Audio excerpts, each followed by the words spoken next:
आज मेरा पहला रोज़ा है। मैं बहुत खुश हूँ। माशाअल्लाह। लेकिन क्या तुम्हें रोज़ा रखने की दुआ आती है?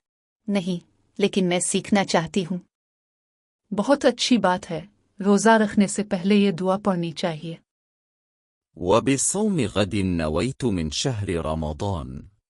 وبصوم غد نويت من شهر رمضان.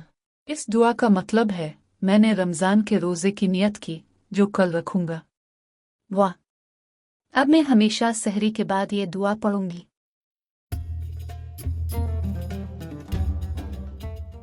अब रोज़ा खोलने की दुआ क्या है? रोज़ा खोलते वक्त ये दुआ पढ़नी चाहिए।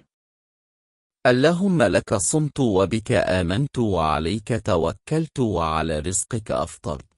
اللهم لك صمت وبك آمنت وعليك توكلت وعلى رزقك أفطرت.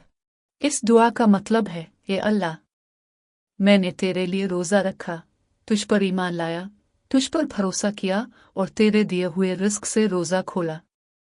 ये तो बहुत आसान है। अब मैं हमेशा ये दुआएं पढ़ा करूंगी।